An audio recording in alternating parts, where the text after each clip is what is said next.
Good morning student. आज हम लोग एनडीए एयरफोर्स और नेवी में आए हुए साइंस में आए हुए क्वेश्चनों को सॉल्व करने की कोशिश करेंगे। ये कुछ क्वेश्चन है जो प्रीवियस ईयर एग्जाम में आए हुए हैं एनडीए और एयरफोर्स और नेवी के, ठीक है।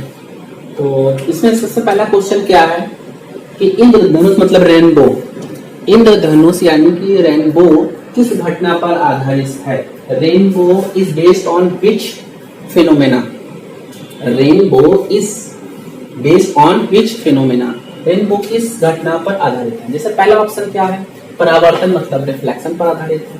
दूसरा ऑप्शन क्या है, रिफ्रैक्शन यानी अपवर्तन पर आधारित है। तीसरा ऑप्शन क्या है, पूर्ण आंतरिक परावर्तन यानी कि टोटल इंटरनल रिफ्लेक्शन पर आधारित है। या चौथा ऑप्शन इसमें से आपको देखना है ऑल ऑफ एबव, इसको देखना है, सोचना है। जैसे अक्सर लोग ये ध्यान देते हैं कि इंद्रधनुष तो वर्ण विक्षेपण पर आधारित है, ठीक है। रेनबो जो है इंद्रधनुष तो वर्ण विक्षेपण पर आधारित है, लेकिन यहाँ पर देखिए वर्ण विक्षेपण का नाम नहीं लिया गया है। एक्चुअल में इंद्रधनुष जो होता है जिसमें 7 रंग होते हैं, जिसे वर्ण विक्षेपण की घटना कही जाती है, ठीक है, वो वास्तव में इंद्रधनुष परावर्तन, अपवर्तन और पूर्ण आंतरिक परावर्तन द्वारा वर्ण विक्षेपण की घटना है। इस बात का आपको ध्यान रखना है कि इंद्रधनुष जो है परावर्तन मतलब रिफ्लेक्शन, अपवर्तन मतलब रिफ्रैक्शन और पूर्ण आंतरिक परावर्तन मतलब टोटल इंटरनल रिफ्लेक्शन पर आधारित वर्ण विक्षेपण की घटना। केवल वर्ण विक्षेपण की घटना नहीं, उसमें तीनों फिनोमेना लगता है, मतलब परावर्तन का भी घटना होती है, रिफ्लेक्शन भी होता है, रिफ्रैक्शन अपवर्तन भी होता है और टोटल इंटरनल रिफ्लेक्शन। तो इस बात को आपको ध्यान देना है कि रेनबो जो है उसमें सिर्फ वर्ण विक्षेपण की घटना नहीं होती है। रेनबो जो है वो परावर्तन, अपवर्तन और पूर्ण आंतरिक परावर्तन द्वारा वर्ण विक्षेपण की घटना है। तो इस तरह से कह सकते हैं कि रेनबो हमारा परावर्तन, अपवर्तन और पूर्ण आंतरिक परावर्तन तीनों की घटना है। ऑल एबव सही है। ये भी घटना हो रही है, अपवर्तन की भी घटना हो रही है, पूर्ण आंतरिक परावर्तन की भी घटना हो रही है, ठीक है। तो ये हमारा इंडिया में आया हुआ क्वेश्चन है, ठीक है, प्रीवियस ईयर का बहुत अच्छा क्वेश्चन है।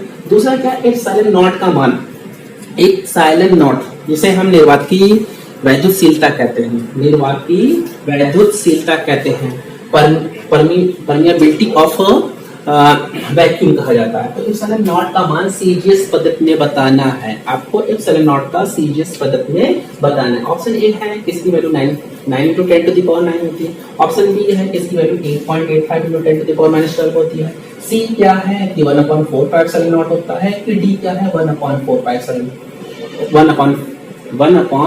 पाई होता है, ठीक है। बहुत अच्छा क्वेश्चन है, ठीक है। जैसे हमें पता है एप्सिलॉन नॉट का एसआई पद्धति में जो मान होता है वो 8.85 into 10 to the power -12 होता है।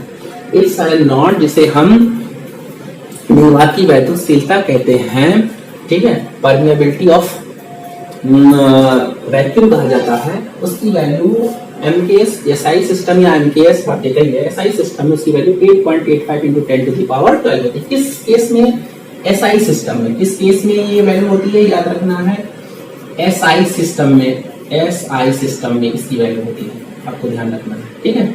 और अगर सीजीएस का पूछा जाएगा तो उसकी वैल्यू कितनी होती है 1/4 पाई, 1/4 पाई। अब आपके दिमाग में क्वेश्चन आ रहा होगा आखिर में ये कैसे, थोड़ा सा मैं इरेज कर दे रहा हूँ।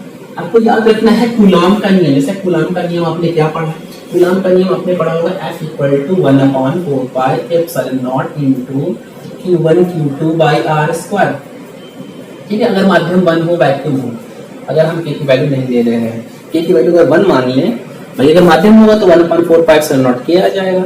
लेकिन अगर K फॉर वैक्यूम के लिए, एयर के लिए 1 मान ले रहे हैं तो कूलॉम का नियम क्या आएगा 1/4 pi epsilon not Q1 Q2 by R², ठीक, R²। अब यहाँ ध्यान देने वाली बात है 1/4 पाई एप्सिलॉन नॉट की वैल्यू कितनी होती है, 1/4 पाई एप्सिलॉन नॉट की वैल्यू एसआई सिस्टम में, एसआई सिस्टम में कितनी होती है 9 into 10 to the power 9, ठीक है। 1/4 पाई एप्सिलॉन नॉट की वैल्यू एसआई सिस्टम में कितनी होती है 9 into 10 to the power 9। लेकिन अगर इसी को हम कहें कि इसको सीजीएस पद्धति में बताइए, 1/4 पाई एप्सिलॉन नॉट की वैल्यू सीजीएस पद्धति में बताइए, सीजीएस पद्धति में, सीजीएस सिस्टम में बताइए, तो इसकी वैल्यू कितनी हो जाएगी, आप याद रखिए 1 हो जाएगी। कैसे, किसी दिन अलग से हम डिराइव कर देंगे कितना होता है। अगर 1/4 पाई एप्सिलॉन नॉट की वैल्यू एसआई सिस्टम में पूछी जा रही है तो 9 × 10⁹ होगी, और अगर सीजीएस में पूछी जा रही है तो उसकी वैल्यू 1 होगी। ठीक है, कैसे वो किसी नेक्स्ट वीडियो लेक्चर में हम लोग समझ लेंगे।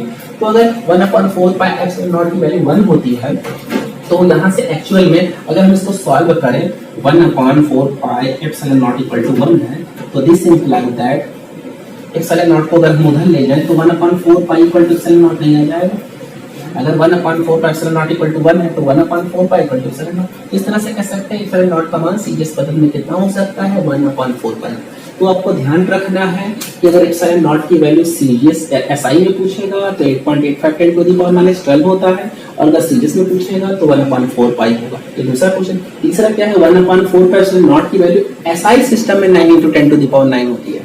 1/4 पाई एप्सिलॉन नॉट की वैल्यू एसआई सिस्टम में 9 × 10⁹ होती है, और 1/4 पाई एप्सिलॉन नॉट की वैल्यू के फॉर 1 के लिए सीजीएस पद्धति में 1 होती है। ठीक है, तो इस बात को आपको ध्यान रखना है। ये भी बहुत अच्छा क्वेश्चन है, इसको आप नोट डाउन कर लीजिए। ठीक है, ये हमारा क्वेश्चन नंबर 2 था। अब हम इसको इरेज कर दे रहे हैं, थोड़ा सा थर्ड क्वेश्चन पे चल रहे हैं। थर्ड क्वेश्चन देखिए क्या कह रहा है कि यदि तेल की पतली परत जल पर फैल जाए और वह रंगीन दिखाई दे तो किस घटना पर आधारित है। ठीक है, अगर ऑयल जो है वो एक तरह से फैल जाए, एक्सपेंशन हो जाए, ठीक है, जल की सतह पर, तो वो किस घटना पर आधारित है। बड़ विक्षेपण की घटना पर आधारित है, व्यतिकरण या इंटरफेरेंस पर आधारित है, परावर्तन पर, या टोटल इंटरनल। तो आपको ध्यान रखना है कि किस घटना पर आधारित है, व्यतिकरण की घटना पर आधारित है। याद रखना है, अगर तेल की पतली परत जल की सतह पर फैल जाए तो वो किस घटना पर आधारित है, याद रखना है व्यतिकरण, इंटरफेरेंस आधारित। इसमें एक शर्त है कि तेल की बूंद जो होनी चाहिए वो 10,000 एंगस्ट्रॉम से ज्यादा नहीं होनी चाहिए। अगर तेल की परत की मोटाई 10,000 एंगस्ट्रॉम से कम है तो वहां पर जो घटना होगी उसका रंगीन दिखाई देना, कह सकते हैं रंगीन दिखाई देना किसके कारण होता है, व्यतिकरण इंटरफेरेंस के कारण होता है। यहाँ तक कि साबुन का एक एग्जांपल और भी है, साबुन का बुलबुला जो रंगीन दिखाई देता है, साबुन का बुलबुला साबुन का बुलबुला भी रंगीन दिखाई देता है। ये भी किस घटना पर आधारित, ये भी कह सकते हैं इंटरफेरेंस पर आधारित है। याद रखना, आपको बड़ विक्षेपण पर आधारित नहीं होता है। तो साबुन का बुलबुला या तेल की पतली परत अगर जल की सतह पर फैल जा रही है तो रंगीन किस वजह से दिखाई पड़ रही है, व्यतिकरण या इंटरफेरेंस की वजह से। अगर ऑयल जो है वो जल वाटर की सतह पर फैल जा रहा है, लेयर पर सरफेस पे फैल जा रहा है, वो रंगीन दिखाई दे रहा है, तो वो बड़ विक्षेपण की वजह से, इंटरफेरेंस व्यतिकरण की वजह से दिखाई देता है। इसका दूसरा उदाहरण ये भी है कि साबुन का बुलबुला भी जो रंगीन दिखाई देता है किसके कारण की वजह से, व्यतिकरण इंटरफेरेंस की वजह से दिखाई पड़ता है। ये भी यहाँ शर्त होती है कि जो मोटाई होनी चाहिए जल की सतह पर 10,000 एंगस्ट्रॉम से ज्यादा नहीं होनी चाहिए, 10,000 एंगस्ट्रॉम से क्या होनी चाहिए, कम होनी चाहिए।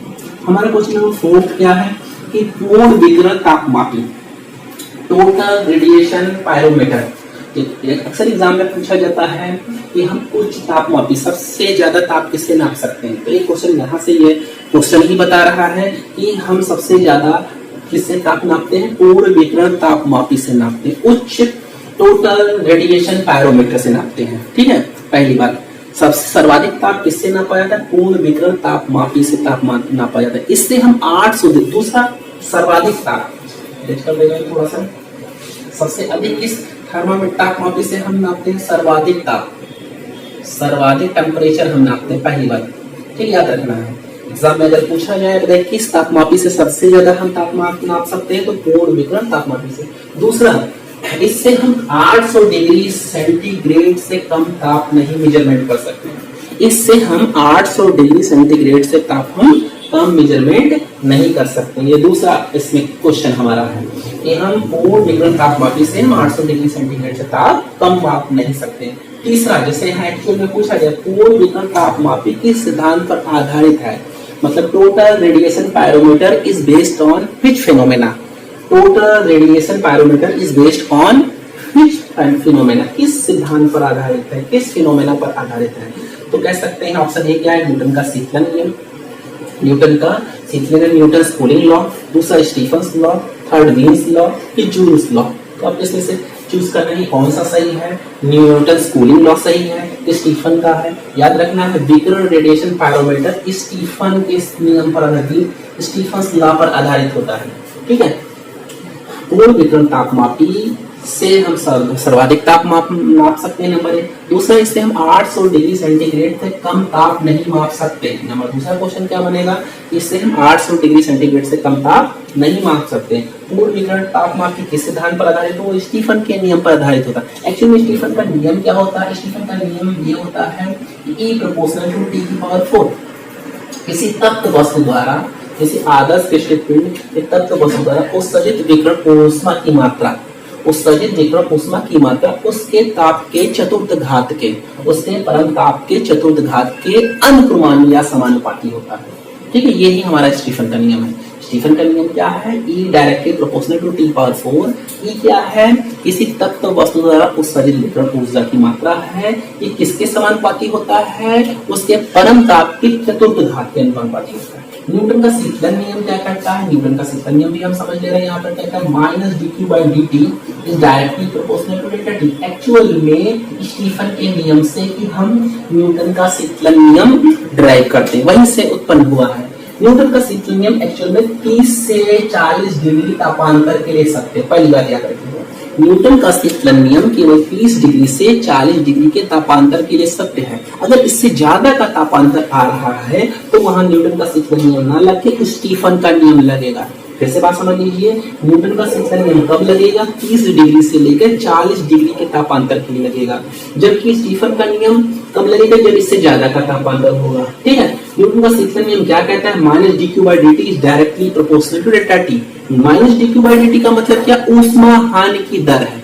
किसी तत्व वस्तु द्वारा, भाई कोई तत्व वस्तु है, हॉटेड टेम्परेचर बॉडी है, जैसे मान लीजिए चाय को ग्लास में रख रहे हैं, तो वो लगातार क्या काम करता है, विकिरण द्वारा ऊष्मा का हानि कर रहा है, तो उसका लगातार टेम्परेचर घट रहा है। तो लगातार टेम्परेचर क्यों घट रहा है, किसके द्वारा, विकिरण द्वारा ऊष्मा की हानि। तो विकिरण द्वारा ऊष्मा की हानि मतलब माइनस dq/dt। तो किसी तत्व वस्तु द्वारा विकिरण ऊष्मा की हानि माइनस dq/dt उसके तापांतर डेल्टा टी के अनुक्रमानुपाती होता है। कौन बताता है, न्यूटन का शीतलन नियम। ठीक है, न्यूटन का शीतलन नियम माइनस dq/dt तत्व वस्तु द्वारा कह सकते हैं उत्सर्जित विकिरण ऊष्मा की हानि उसके परम ताप के तापांतर के अनुक्रमानुपाती होता है। ये हमारा न्यूटन का शीतलन नियम। बीम का नियम क्या है, एक्चुअल में बीम का नियम क्या कह सकते हैं, बीम का नियम है lambda m proportional to 1/t। Lambda m proportional to m 1/t। Lambda m क्या है, लैम्डा m कह सकते हैं महत्तम तरंग परास है। लैम्डा m क्या है, महत्तम तरंग। तो महत्तम तरंग परास जो होता है उसके परम ताप के व्युत्क्रमानुपाती होता है। बीम का नियम क्या कहता है, lambda m proportional to 1/t। ठीक है, जहां पर लैम्डा m क्या है, महत्तम उत्सर्जित तरंग परास है जो कि परम ताप के व्युत्क्रमानुपाती होता है। नंबर 1 बात, इसका मतलब क्या है कि तापमान जितने ज्यादा होगा लैम्डा m की वैल्यू उतनी ही कम होगी। ताप जितने ज्यादा होगा उसका महत्तम तरंग परास उतना ही कम होगा। जैसे आपसे एग्जाम में इस पर भी क्वेश्चन पूछा जाता है, जैसे आपसे पूछा जाए कि लाल रंग की आग का तापमान ज्यादा होता है कि पीले रंग की आग का तापमान ज्यादा होता है। फ्लेम जिसे हम कहते हैं, आग या फ्लेम, ठीक है, तापमान अधिक होता है कि पीले रंग की आग का तापमान अधिक होता है कि नीले रंग की तापमान का अधिक होता है। ठीक है, जैसे अक्सर आप कह सकते हैं लाल, एक्चुअल में लाल रंग की आग का तापमान अधिक नहीं होता है। ठीक है, क्यों, क्योंकि अगर लैम्डा m ज्यादा होगा तो t की वैल्यू क्या होगी, कम होगी। लैम्डा m कम होगा तो t की वैल्यू क्या होगी, ज्यादा होगी। अब हम लोग स्लाइड में पढ़ चुके हैं कि सबसे ज्यादा तरंगदैर्घ्य लाल रंग का होता है। लाल रंग का तरंगदैर्घ्य देखिए एक क्वेश्चन में कितने क्वेश्चन बन रहे हैं, तो इसलिए थोड़ा बहुत अगर आप पढ़ रहे कोशिश करें तो सब वहां आपके क्वेश्चन निकल रहे हैं। लाल रंग के प्रकाश का तरंगदैर्घ्य, लाल रंग के प्रकाश का तरंगदैर्घ्य क्या होता है, सर्वाधिक होता है, सर्वाधिक हो सकता है, सर्वाधिक होता है, सर्वाधिक होता है। लाल रंग के प्रकाश का तरंगदैर्घ्य, ठीक है।